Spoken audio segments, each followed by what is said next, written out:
Olá, bem-vindo, bem-vinda você que se dedica ao estudo da doutrina espírita. Nós estamos aqui estudando o Livro dos Espíritos, estamos na introdução, o item 6, mas já é a segunda parte, ou parte B, como desejar. Nós já fizemos o vídeo anterior, no YouTube eu vou deixar o link, para onde Kardec inicia dando os conceitos básicos da doutrina espírita. É um resumo.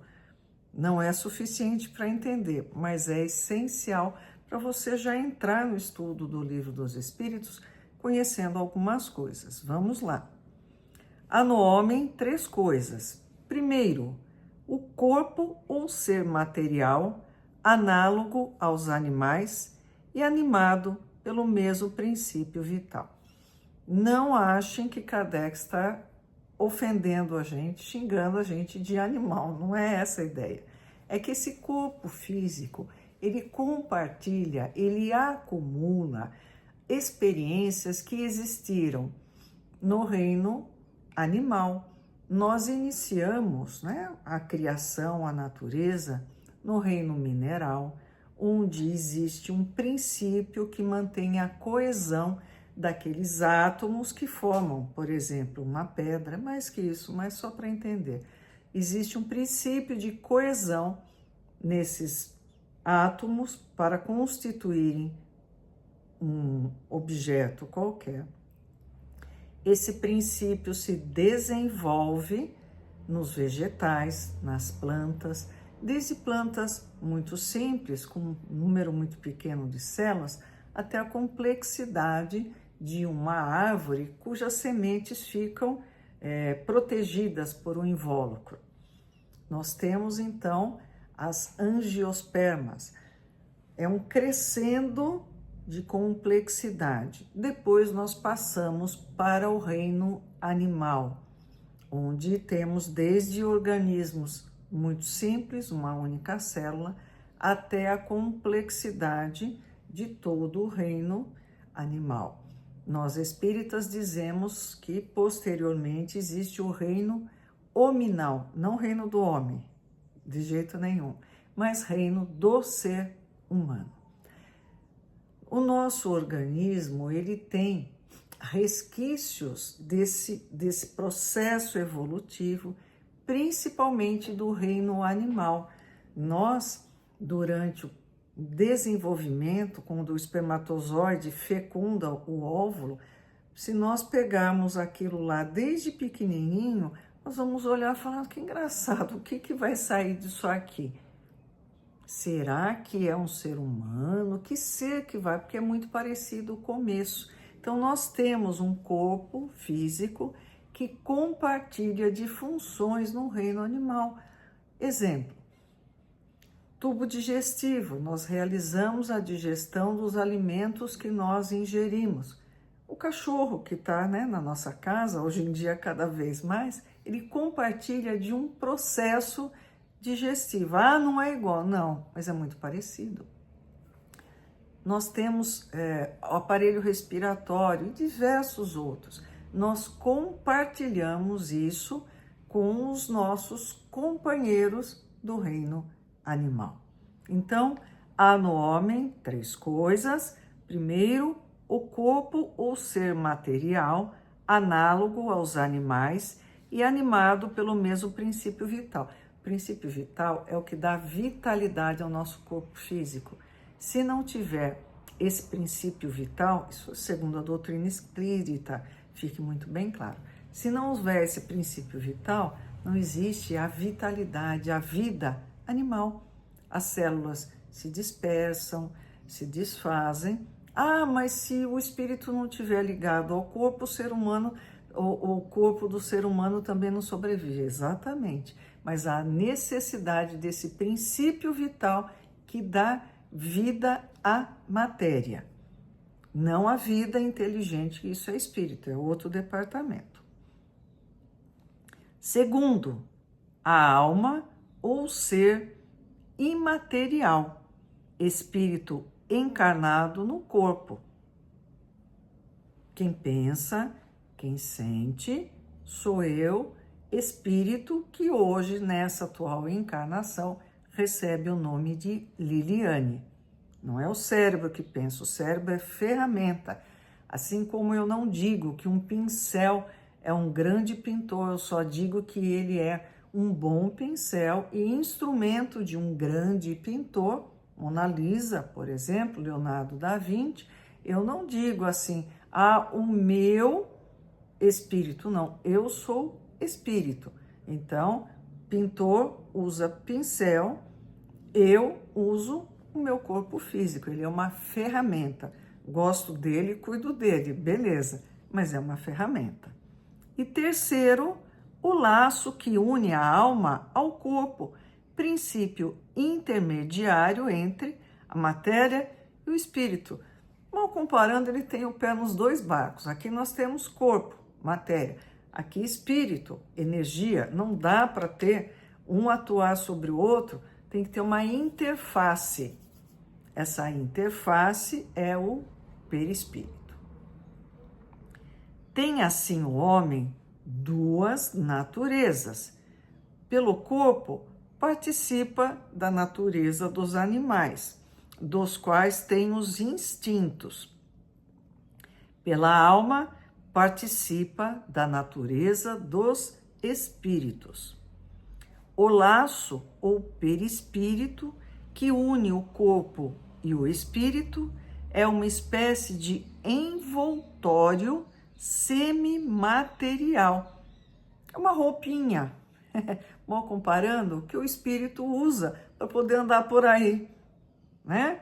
Não é que ele vai andar nu, não, é que ele precisa de uma interface para poder atuar sobre a matéria. Essa interface não é tão energia pura quanto o espírito, nem matéria grosseira quanto o nosso corpo. Ele fica no meio termo e é um sanduíche que traz para lá e para cá. A morte é a destruição do envoltório mais grosseiro do nosso corpo físico. O espírito conserva o segundo. Então, o primeiro corpo material grosseiro é esse aqui. O segundo é o perispírito. O espírito conserva o segundo, que constitui para ele um corpo etéreo, invisível para nós no estado normal, mas que se pode tornar acidentalmente visível e mesmo tangível, como sucede no fenômeno das aparições, aí que quase mata a gente de susto, quando a gente vê um espírito e, meu Deus, é nada, é só ele do lado de lá e nós do lado de cá, muito simples. O espírito não é, deste modo, um ser abstrato, indefinido, que só o pensamento pode conceber. Uma fumacinha, não. É um ser real, circunscrito, que, em certos casos, pode ser apreciado pelos sentidos da visão, da audição e do tato. Antigamente, nós tínhamos o fenômeno de materialização, onde você segurava a mão de um espírito desencarnado. Isso aconteceu de fato, inclusive na cidade minha, em Amparo. Minha avó conta esses relatos de médiuns que vinham para cá e com fenômenos de materialização. Os espíritos pertencem a classes diferentes e não são iguais nem em poder, nem em inteligência, nem em saber e nem em moralidade. Morreu não vira santo, não. Se eu sou tinhosa, burrinha, ignorante da realidade de tudo e acho que sei tudo, eu vou continuar exatamente do jeito que eu sou. Eu tenho conhecimento da doutrina espírita, levo para o lado de lá. Eu não tenho conhecimento de nada, nem acredito em Deus, levo para o lado de lá. Os da primeira ordem são os espíritos superiores que se distinguem dos outros pela sua perfeição, seus conhecimentos, sua proximidade de Deus, pela pureza de seus sentimentos e por seu amor do bem. São os anjos ou espíritos puros. Lembrando que Deus não ia sacanear a gente, fazer comer grama aqui, né, para conseguir um pouquinho de evolução, e outro lindo, belo, formoso, um anjo, né, de asinhas e tudo, criado já purinho. Isso ia ser uma sacanagem, eu já ia registrar o meu protesto. Não, são espíritos que, através do processo evolutivo, adquiriram conhecimento, praticaram o bem e hoje estão na categoria de espíritos puros. As demais classes se distanciam cada vez mais dessa perfeição. Os das classes inferiores são inclinados à maioria das nossas paixões, o ódio, a inveja, o ciúme, o orgulho, etc. Comprazem-se no mal. Entre eles, há os que não são nem muito bons, nem muito maus, antes trapalhões e inconvenientes do que perversos.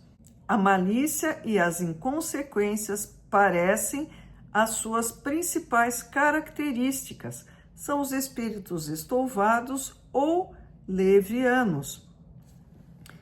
Os espíritos não ocupam eternamente a mesma ordem. Todos se melhoram, passando pelos diferentes graus da hierarquia espírita. Não é da doutrina espírita, espírita é de espírito. Essa melhora se efetua por meio da encarnação, que é imposta a uns como expiação e a outros como missão. A vida material é uma prova a que devem submeter-se várias vezes, até que hajam atingido a perfeição absoluta. É uma espécie de filtro ou depurador de onde saem mais ou menos purificados. Nós temos que voltar, a gente não pega tudo de primeira. Hoje eu estava pensando tanto de coisa que eu preciso estudar, não vai dar tempo. Nessa encarnação não vai dar tempo. Por quê? Porque o tempo é curto na nossa vida terrena. Pensa bem, uma pessoa que teve 20 anos de vida terrena e a outra que teve 80. Bom, de 80 teve mais chance de fazer besteira, é verdade, mas teve chance também de aprender, de se educar, de se melhorar. Não seria justo, né? Sacanagem, um tempinho tão pequeno e outros com mais chance por aí. Nós sempre aprendemos. O que nós vamos levar para o lado de lá é o que nós aprendemos. Então, não percam tempo com besteiras que não levam a nada. O mundo nos chama para coisas inúteis e que não nos servem de nada. Vamos dedicar um pouquinho do nosso tempo ao nosso eu verdadeiro, espírito imortal, criado à imagem e semelhança de Deus. Até o próximo vídeo.